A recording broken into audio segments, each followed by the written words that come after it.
Please remove any tight clothing. Remove any object from your mouth, for example, gums, candies, or loose dentures.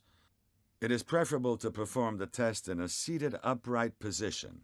Don't lean forward and don't cross your legs or feet. We're going to use a nose clip. If the nostrils are not blocked, it is easy to make a technical error that invalidates the results.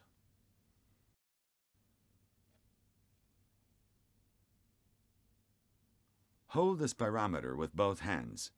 Make sure your mouthpiece is inserted well into your mouth beyond the teeth, and seal your lips around it, so to ensure that air cannot escape from the sides of your mouth.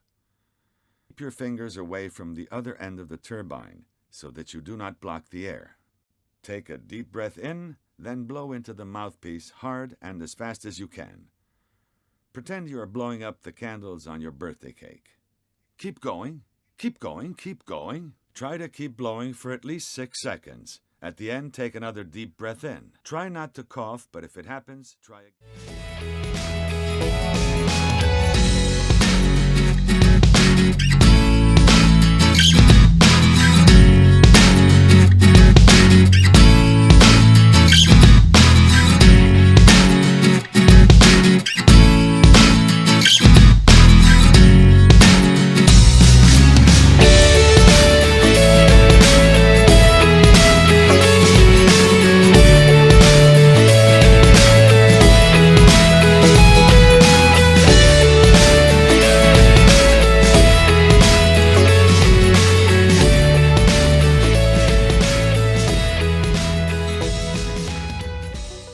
A peak flow meter measures how fast and hard you can blow the air out of your lungs.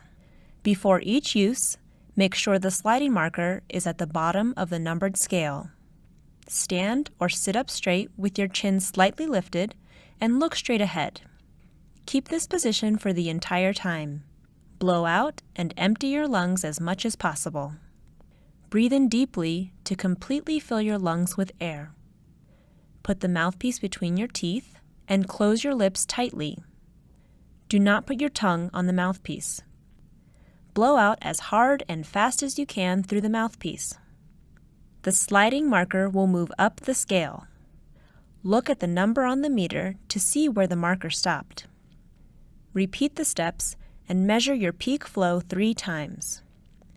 Record the highest number you reached. Be sure to reset the meter to 0 before each time that you blow into the meter. Keep a record of your peak flow number around the same time each day for 2 weeks while you are feeling well. The highest number is called your personal best peak flow.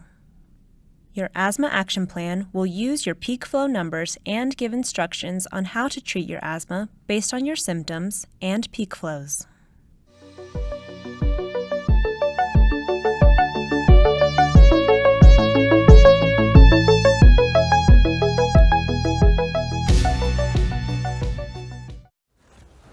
Hello Gemma, how are you? It's Martin, come on in.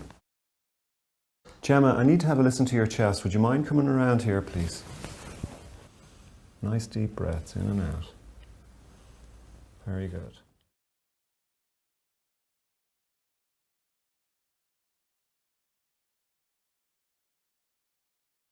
We're going to do an allergy test on Gemma. I'm going to ask her to sit with her back to me, and we're going to draw a little grid on the back. And when we draw our grid on the back, we're going to add a little allergen to each one. A little bit tickly, Gemma. And each square is going to represent a different allergen.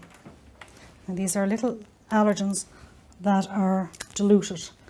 And as they are diluted, they will start to react with the skin. And each allergen is going to be scraped into the skin. As it is scraped in, it starts to produce antibodies with the skin.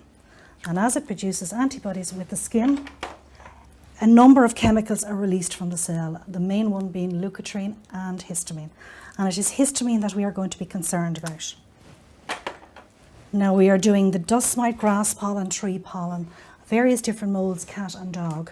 And we note that Gemma has a cat, so we'll put a little X beside that. We're then going to do some of the foods. The reason why is that especially small children tend to have food allergies that induce wheezing. So that would be the reason why we would do that. Now we have almost all these placed on her back, and we are now going to scrape them very gently into the system. We will wait 10 minutes and we'll see what happens. What we're looking for is a tiny little wheel. And we use positive and negative. Always for testing you would use a control. The control in this case is going to be a positive and negative histamine. And we will measure against a control, a known control. So a little tiny scrape, and then we're going to dry it, and we're going to wait 15 minutes. How you doing? You all right? Good girl, well done. On looking at Gemma's results here, we can see very clearly that she is positive to dust mite, cat and grass pollen. What we need to do is to speak to Mom about reducing the aeroallergens and talk about the possible removal of the cat outside rather than inside.